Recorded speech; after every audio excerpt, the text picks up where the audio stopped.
We are here on top of the Golan Heights, a beautiful day. JD, behind us we can see the abandoned city of Quneitra and the new city of Quneitra over there. Over there is Mount Hermon that is shared between Israel and Syria. Over there you can see the attempt of the Syrians to pump all the groundwater so they can have them instead of them flowing all the way to the Sea of Galilee.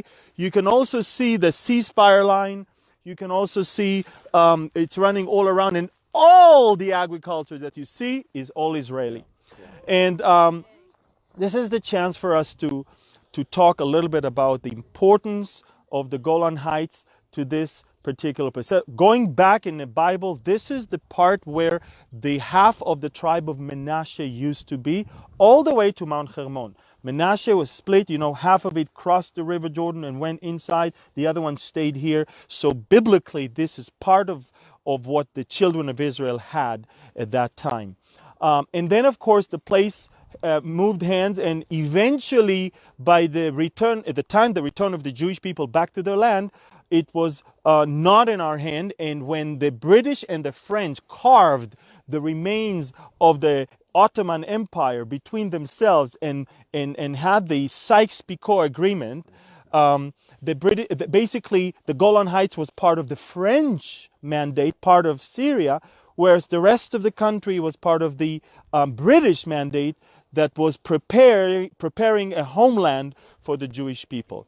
So this place that we're on, together with 15 kilometers further to the west and down to the south, was a platform from where Syria used to attack Israel almost every day from 1948 until 1967.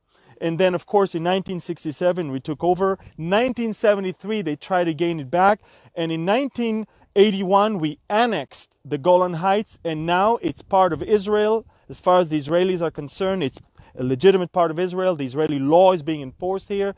And right now, we are in 2018, and the question of who is the sovereign or the rightful owner of the Golan Heights is rising once again. So JD, who are the parties right now that are disputing the Golan Heights? I mean, that are actually putting a big question mark on the Golan Heights legitimacy? Well, it begins, I believe, with Syria, who is the catalyst, specifically Damascus, for what we know will be the fulfillment of the Ezekiel 38 war, which, interesting, does not mention Syria. Correct. Syria is conspicuously absent from the list of nations by their ancient names in Ezekiel 38, which leads most to believe, present company included, that the Isaiah 17:1 prophecy specifically concerning Damascus becoming a ruinous heap, so much so that it's uninhabitable. And that's it. Right? You're looking at the outskirts of Damascus over there. Everybody, I want you to look as far as you can see over there, and you can see as far as you can look all the way. Look at my hand. This direction, over the behind that modern city, behind it, to the left of it, you see the outskirts of Damascus. It's 60 kilometers from here. This is 40 miles away from here. And it's Damascus already. Damascus is still standing. And JD said so eloquently, Damascus cannot remain standing or inhabited. In other words, if Damascus is still standing, then Isaiah's prophecy has not been fulfilled yet. That's right. And if Syria is not mentioned in Ezekiel's war, then that city must be destroyed before. And that's why now we are talking about, okay, so JD, what do you think is really could be the catalyst, the cause of not of Ezekiel, but of Isaiah 17? This is the question that many ask is, will the destruction of Damascus, Syria come by way of the hand of Israel? And there are those who believe that it will. And it will happen suddenly. And once that happens, then it's just a matter of time before Russia, Iran, Turkey, and the other allied nations will then invade Israel exactly as Ezekiel 38 says. Others believe that it's very possible that it will happen from within, vis-a-vis Russia, Iran, and Turkey, who today are at the ready. And it could very well be that once they're done with one Bashar al-Assad, that's it. It served its purpose. That's why they're in Syria. Do you think they're in Syria because they want to keep Bashar al-Assad in power? No. They're there because of Israel. They're there because over 2,500 years ago, the prophet Ezekiel wrote that they would be in Syria to invade Israel. That's why they're there. And that's why, by the way, they're not going anywhere. Yeah. And it's interesting because it's a question that a lot of people are asking.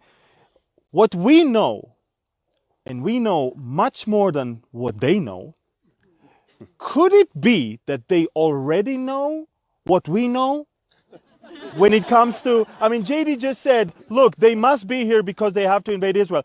But could it be that they don't know yet why they're here? And that's a question that we can ask.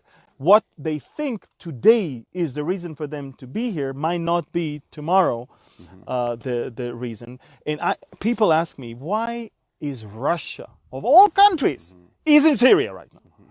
And I can specify three reasons. And none of them, by the way, has to do with Israel yet. And we will get there. And definitely, I believe 100% it's because of Israel. Don't get me wrong, as we just discussed. But remember, for Russia, there's always been a desire to have warm water harbors for their fleet. 2/3 of Russia's fleet, or 2/3 of Russia's harbors, are completely frozen 8 months of the year almost. And so they can't maneuver. They can't move their big fleet out of their harbors. They must have some warm water harbors. That's, by the way, the reason for other wars such as the one in Crimea. Now, another reason is the plummeting, of course, prices of oil, and they need some more energy sources. And the third one is the third one is, of course, and what is the third one, JD? Because there is a third one. I'm going to categorize natural gas. You know, you might remember, if I can think the year was 2008 when Russia invaded Georgia, and we're not talking about Atlanta. Yeah, we have some people from Atlanta here, right? So, but the reason why was because Putin wants to control the natural gas flow in the entire region. Now, subsequent to the find of I just found out what the third one, but go ahead. Oh, that was No. That's a good one. No, that's a good one. It's a great one. Yeah, go ahead. It's a great one. Blood have not revealed this to you. Yeah. No, you're right. The natural gas, though, I'm going to put it in with the oil. I like how one so aptly said it in Ezekiel 38, verse 13, which we've been talking a lot about lately as it relates to Saudi Arabia, specifically protesting, specifically the questioning of this invasion on the part of Saudi Arabia and Tarshish and the young lions thereof is, have you come to take a spoil? Booty. One has suggested that you just take the SP off of spoil and you have oil. But subsequent to the find of natural gas and with it oil here in Israel, and the cost to produce oil in Russia, it especially with the prices as low as they are, it's not that they will invade to take it. They have to. Their very survival is at stake. Okay, what's the third one? We're dying. I know. I just remembered. Okay. By the way, on the what bus was a green bus? I told them, please remind me there are 3, and they did not. Wow. Okay, so see how you are. But honestly, I never told them what the 3 are. I just well, the third one is, and of course, when was it that Russia entered Syria? Months after it invaded into the Ukraine and took over Crimea. Remember, all the Russia needed to divert the attention from what it did to the Ukraine, and came because Obama didn't want to help Syria with boots on the ground. Russia says, we will. We will be the policemen of the world here in Syria. You don't want? We will. We're the good guys. Look, don't punish us for Ukraine. We take care of the world. We take care of conflicts around. Did you hear about what happened just today? Yes. And I had about the Ukraine. the two. Yes. Yeah. I think. might wanna go ahead and- well, the Ukraine This and is the fourth thing. yeah. No, still it's within the third. Yeah, no, it is. It's the Ukraine. Okay, the World Cup is over. The attention that or the quiet industrial quietness that Putin needed is no longer needed, and now he can act once again in the Ukraine. And he just rammed one of his boats, rammed into a Ukrainian boat, and they injured several Navy guys, but they seized 3 naval ships of the Ukraine and took more than 100 naval officers of the Ukraine in custody, in captivity, basically, hostage. It just happened. It just happened yesterday. Yeah. My point is this. Now, Putin is basically saying, I better take what I can before it's too late. Ukraine is not part of NATO. NATO is not required to come and help the Ukraine. So if we can do it now, let's do it now before it's too late. By the way, grab as fast as you can before others do that. It's the name of the game here. And we're watching it. So Russia, I don't know if you know that, but our border here is patrolled by Russian military police. Russia is in the border of Israel. And we don't even... Look, 2 days ago, the Israeli energy minister said, besides the fact that he announced the deepest and the longest oil pipe, he also said, Iran wants to have a border with Israel, but Iran doesn't have a border with Israel. And if they want to have a border with Israel, we will not allow them to have a border with Israel. In other words, Iran is thousands of kilometers away from here, but they are bringing their troops over here to the border of Israel, and we cannot afford that. We cannot afford that. And now the question is, who is going to destroy Damascus? Right. That's Nobody the question. knows. Yeah. Nobody knows. The Bible doesn't tell us. But Israel will not hesitate, if needed, to stop the Iranian entrenchment here in this place. And it's going to be very, very interesting, because I believe, we believe that that's the trigger of Ezekiel's war. Yes. It's the catalyst. Yes. So I hope you don't mind. I wanted to actually talk to you about this before, but... In private? No. No, I'm joking. I know. Look, they're all happy here. Hi there. Yes. About what? We are asked, you and I, you more so than myself, about Psalm 83. Correct. Will you take just a moment and Yes. address this, Once please? and Because for all. I know there are some of you who have even asked me, where does the Psalm 83 prophecy /war/prayer even, where does that fit into the picture? Okay. And Amir explains it better than anybody I've ever heard. Okay. So, Thank you for the compliment. take it away. Thank you. Okay, Psalm 83. It's by the way, it's a psalm that is being read by every Israeli military rabbi in every day of Memorial Day that Israel has for our fallen soldiers. Okay, it's okay. Now, let me explain something. Psalm 83 is a picture of the birth of Israel, because remember, what was the name of this country until 1948? Since the perverted Roman Caesar, Adrian, since his days of 135 AD until 1948, the name of this place is Palestine, Palestina, or may I say it was called Syria Palestina originally, Provincia Syria Palestina. And the reason was because he wanted to remind the Jews, whom he hated so much, that he can name their place after their Old Testament foes, the Philistines.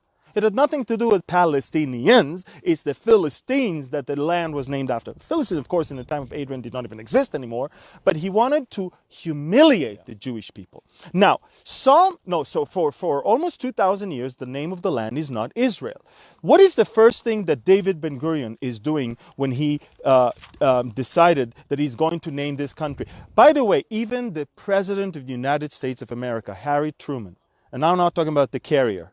I'm talking about the real Harry Truman. When he was about to recognize Israel as a state. He didn't even know what the name of the state is going to be. In the original press release, he said the state of the Jews, or the Jewish state. And then you see he crossed and says the state of Israel, because the name was not known yet. And when David Ben-Gurion was standing and saying, I hereby declare the state of the Jews, the Jewish state, and it will be called what? The state of Israel. And Psalm 83 says, do not keep silent, O God, and do not hold your peace, and do not be still, O God, for behold, your enemies make a tumult, and those who hate you, God, have lifted up their head. They have taken crafty counsel against your people, and they consulted together against your sheltered ones, and they have said, come, and let us cut them off from being a nation, that the name of Israel may be remembered no more. The war that was all about the name and the fact that we became back a nation back in its land is the War of 1948. And then he talks about where they're coming from. And all the countries that he's specifying here are the countries that borders with Israel. Now, who are we talking about? Jordan and Lebanon and Syria and Egypt. And he even says Assyria will help them, which is Iraq. And Iraq only participated in the War of Independence. And he says, and the inhabitants of Philistia. So from within, those Arabs that call themselves Palestinians, from outside, all the neighboring countries. And why do they come? To cut us off from being a nation, because we were just born as a nation, and that the name of Israel will be remembered no more. Now, fast forward, 2018, we have peace with Egypt, we have peace with Jordan, and Syria doesn't exist almost, and Lebanon is in a deep crisis themselves.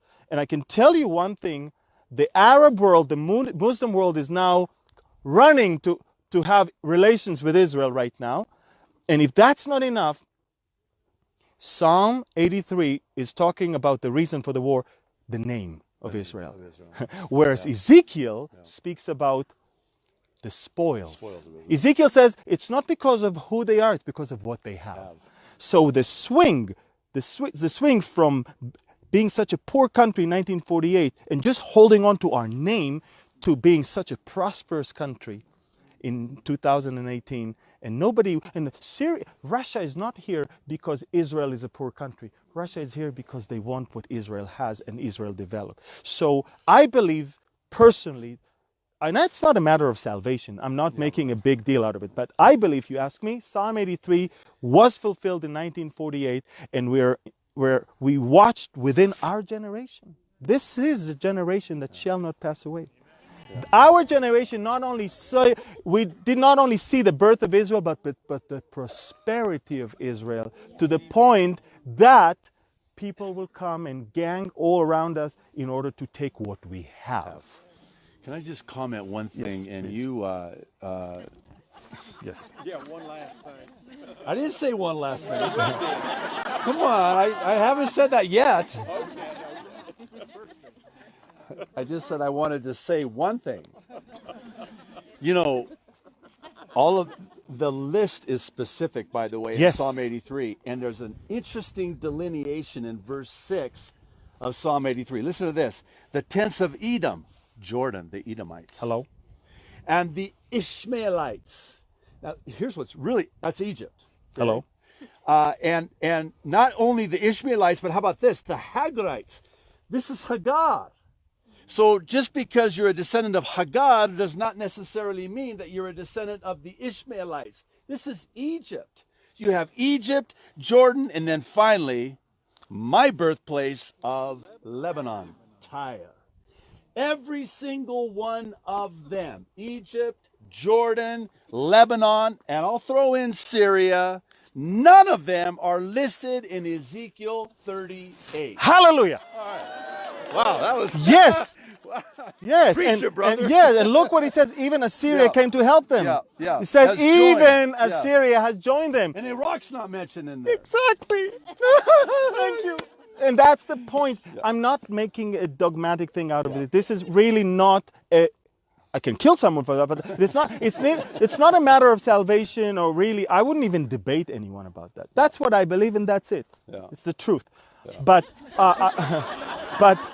But really, what I really want you to understand is that Ezekiel is a different chapter, in our history. And we've gone through the days where Israel was almost annihilated, and Israel lived, all throughout the 1940, end of the 40s and the 50s, and even the mid-60s. We were on the verge of annihilation every single day. And when the Syrians owned this piece of land in the 1950s and 60s, we didn't even know if tomorrow we will be able to see it. We didn't know. That's why we sent the spy, Eli Cohen, and that's why we had to know what's going on there in order to be able to survive and know in advance what they're planning. And so now it's different. It's different. They're torn from the inside. They are torn from the inside, and the other two have peace with us. It's different. And now Israel is in a different level internationally. And just so, again, I do believe there's a big difference. I always say, take the 83 of Psalm and make it 38 of Ezekiel, and that's where we are today. Pastor JD, how excited are you standing here and looking at this? So, you and I... Yes, I want them to see. All right, yeah. Some people say I get in their way. Is there any truth to that? Yes, all right. You and I, even as recently as, let's say, a year ago, could not say what we are saying today. And certainly as we stand here today, you have Russia, Iran, and Turkey right there. Right over there. And you have Damascus on the cusp of being destroyed and uninhabitable like never before in recent history, in recent memory. Am I still okay here? Yes, you're fine. They love you here. Look. The microphone? Oh, can you hear me? Can you hear me? Now you can? Okay. I'm going to start over. So, One last. To answer your question, Amir, yes. It's surreal in a way, really. Mm-hmm. And I heard it said this way: the first time you see Israel, you see it with your eyes. The second time you see it with your heart. Yes. Now you take it from there. As many times as you come to Israel, as many times as I have been up here, never before have I felt like I feel today, and as excited as I am today. Wow. And I hope all of you back home and also here, I hope you understand, your family thinks you're crazy. Yeah. And if you told... wait a minute, I have to turn the camera, so I want everybody to see you. Okay, it's pretty dark because the sun is behind you. Yeah. But can you say hi? Actually, can you say hi? Wave. Wave. Okay, so to all of your family members, this is Syria, right here. Okay, they are looking at Syria right now. I just want you to know, they are 4 miles away from Syria right now, and they are really having fun. Okay? Okay, so what I'm trying to say is that the world will try to convince you not to come, because the world knows how much the enemy knows how blessed you will be. Mm-hmm. I believe that coming to Israel strengthens your faith, deepens your love to the word, deepens your understanding of the word, and he will do whatever it takes, even using your family members to call you Meshugas, crazy, or Majnoon. Yes, That's, the Arab crazy word. Yes. in Arabic. Yes, Majnoon, loco, or whatever you want. They really what? Microphone. Yes. You're crazy. If you haven't heard it yet. Okay, so the world will try to tell you that you're crazy. He'll use your family members, your relatives, your church members. Sometimes even your pastors will think you're crazy. And I'll tell you something, folks. There's nothing better than having that step of faith, coming to this land. Yeah. And I want to tell you something. You'll go back different. And you'll go back and you'll understand that how come I didn't do it earlier. Yeah. Yes. Can I say, yeah? Yes, please. I was Oh, just be around here. Yeah, stay here. Yeah, yeah, go ahead. the Jew doesn't take from the Yeah, Arab, the exactly. Arab takes from the Jew. So we're clear.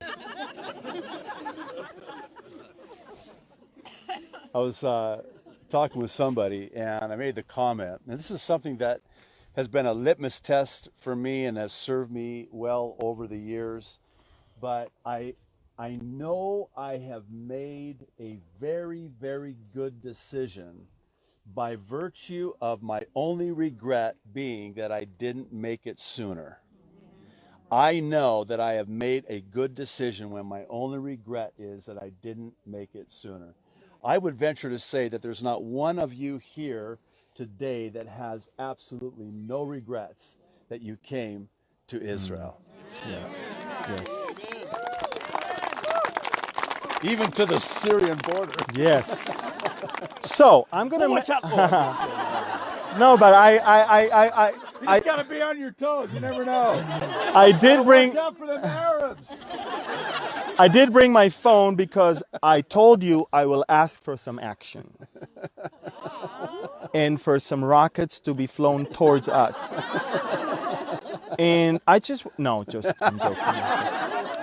Some of them are, I'm not sure I'm staying here right now. No, folks, I just want you to know that the flower fades, the grass withers, but the word of the Lord will stand forever. And I want to tell you, when everything eventually will settle, you will see that only the things of God remain standing. And I just want you even more so to be excited that none of the promises of God, not to Israel and certainly not to all of us, will ever be left unanswered and unattended.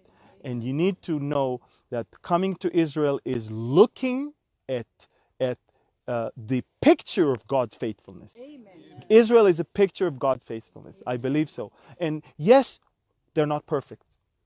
In fact, they're not even following him yet. But he does his part. And when the time comes, they will understand their mistake.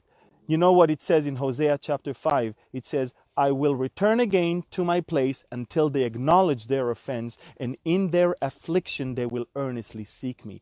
The tribulation is for Israel's salvation, as we always say. Yes. And they will, unfortunately, through that, maybe finally understand that he loves them and he returns for them. But until then, Israel needs your prayers, Israel needs your support. And until then, you need to understand that maybe the world gave up on Israel, but God never did. And when Ezekiel in chapter 37 talks about how he will bring them out of the grave, I believe it, the graveyard of Europe, of the Holocaust, he says, Israel say, our hope is lost, our bones are dry, and we ourselves have been cut off.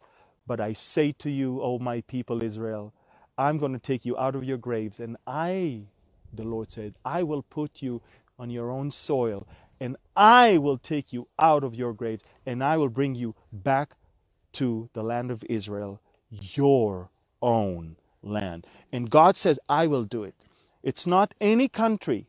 It's God. And when the time comes, and we're talking about Ezekiel, it's not going to be any country that is going to save Israel. It's not going to be any country that is going to receive the honor and the glory. It's going to be the Lord himself. Now, we're not sure. What, JD, people ask, even on the bus, what do you think will cause America not to stand by Israel for Ezekiel's war? Because obviously, no country stands by Israel when that happens. Well, I'm going to answer it this way. I'm going to answer it with the way that I pray will be the explanation for the absence of America. You already know where I'm going, right? Come on. Let's be honest, right? Stay I mean, here. it would. Yeah. I'm just kidding. I'm sorry. I'm so sorry. I'm so sorry. Come over here. That was so mean. Yes. I know. That was bad, wasn't it? I'm sorry. We hope that his wife is not watching right now. Did you hear it? Told you. Wait a minute. More, please. More. That was a boom, and that was an explosion right over there. Go ahead. Let's be honest with ourselves. Wouldn't the rapture of the church explain the absence of the United States of America? You know, I when we were at Jan's conference, I think it was this year, might have been last year, might have been both. I talked about how I'm becoming increasingly convinced that the sudden destruction that comes down upon them, Last year. that was last year, and they will not escape, is a contrast with what Paul says about us being the we. We will escape. We who are alive and remain will be caught up, and it will come suddenly. The key word is suddenly. So while 1 Thessalonians 5:3, they, not we, they are saying peace and security, sudden destruction comes down upon them, not us, and they shall not escape, as a woman travailing in labor. So I know it could be argued that this is wishful thinking, and that's okay. But truly, it would stand to reason that the best explanation for the absence of America is the rapture of the church. Amen. Yeah. Amen. And I hope it's going to be the best explanation for the absence of all the other countries as well. for all the rest of you. Yeah. Yes. Great. Folks, this is it. You just heard the boom. And by the way, you're going to hear more of those. It's the normal daily routine for the last 7 years. We're entering the 8th year of that war. It's a devastating war. They've been killing each other by the hundreds of thousands. And Israel, up until not long ago, up until a week ago, had a hospital here where we treated, as the ambassador said, we treated all of those villagers from all over this area. We would take them in ambulance into Israeli hospitals inside Israel, treat them for a month or 2 or 3, and then bring them back here so they could go back to their family. In one case, a daughter was born to a pregnant woman, and she named her Sarah. And she said, I want to give her a Hebrew name because of what the Israelis did for us. We never, ever imagine in our wildest dreams that the Israelis will give us life and our own people will kill us. Yeah. And that's a testimony to what Israel is all about and why we're here and who we really are. And while the media will try to always portray the good as bad and the bad as good and the evil is good and the good is evil and the darkness is light and light is darkness, that's the spirit of the world. You know, woe to those who do that. So I don't envy the Medianites, the media. I call them the media. I don't envy them. They have a special place in hell where it's a bit warmer, I guess. But I can tell you one thing, you know, you're going to see the same thing in America, where the people that do good are being... You know, how was Elijah called by Ahab? You, O troubler of Israel. Yeah. The only one who was a godly man was called a troubler of Israel. And you'll be called troublers of America and troublers of Europe and troublers of South America and troublers of Philippines and troublers of Scandinavia and Australia and New Zealand and Austria. And you will be called the troublers of your country. You will be called that. But they're blind, and they're been blinded by the prince of the world. Yeah. And just hold on for a little bit more. Hold fast. Because we're almost there. We can see the finish line. We know that we are completing that race, but don't give up before the end. Run to win, the Bible says. And when you run the race and fight the good fight, remember, look up. And look at Jesus, the author and the finisher of our faith. You know, our finish line of our struggle and our race is there, not here. So, you know, look up. That's why we need to look up. Any final encouraging words that you may want to share with everyone? 1 Thessalonians 4, the Apostle Paul talking to the Thessalonians, who, by the way, were very, very discouraged. Yes. And it was in the context of that blessed hope, which I think you would agree is our only hope, the rapture of the church. That's where he says that the dead in Christ will rise first, which should bring great encouragement and great hope to those of you who have lost loved ones. they get their new bodies first. They pass you. You look. Yeah.